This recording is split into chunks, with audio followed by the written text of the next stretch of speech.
سچے لوگوں کو غصہ جلدی آ جاتا ہے۔ منافق لوگ منہ پر مسکراہٹ اور دل میں غصہ رکھتے ہیں۔ دوستی کا بھرم صرف وہ لوگ رکھ سکتے ہیں جن کے وجود میں سمندر جتنا دل ہو۔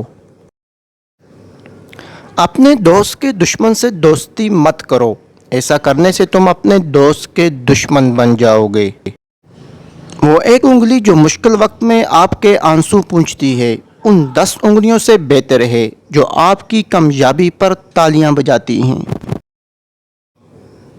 اپنا سر اونچا رکھو کہ تم کسی سے نہیں ڈرتے، لیکن اپنی نگاہیں نیچی رکھو تاکہ پتہ چلے تم ایک باعزت گھرانے سے تعلق رکھتے ہو۔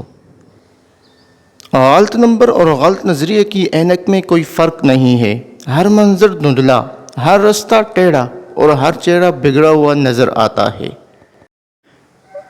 اپنوں کو ہمیشہ اپنا ہونے کا احساس دلاؤ، ورنہ وقت آپ کے اپنوں کو آپ کے بغیر جینا سکھا دے گا۔ کسی کے دل میں محبت پیدا کر کے اسے چھوڑ دینا اسے قتل کر دینے کے برابر ہے۔ اگر کوئی تم سے بھلائی کی امید رکھے تو اسے مایوس مت کرنا، کیونکہ لوگوں کی ضرورت کا تم سے وابستہ ہونا تم پر اللہ کا خاص کرم ہے۔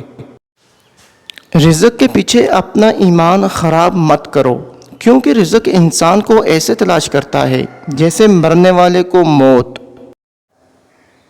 ان لوگوں پر اعتبار کرو جو تمہاری 3 باتیں بانپ سکیں: تمہاری ہنسی میں پوشیدہ درد، تمہارے غصے میں تمہارا پیار، تمہاری خاموشی میں پوشیدہ وجہ۔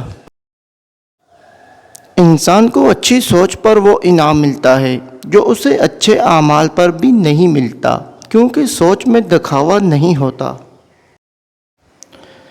انصاف کرو، ورنہ یاد رکھنا حضرت صالح علیہ السلام کی اونٹنی کے قاتل صرف 4 لوگ تھے، مگر غرق پوری قوم ہو گئی کیونکہ باقیوں کا جرم خاموش رہنا تھا۔ جو تم سے تعلقات قائم رکھنا پسند ہی نہ کرتا ہو، خواہ اس کے پیچھے نہ پڑو۔ جو ظلم کے ذریعے عزت چاہتا ہے، اللہ اسے انصاف کے ذریعے ذلیل کرتا ہے۔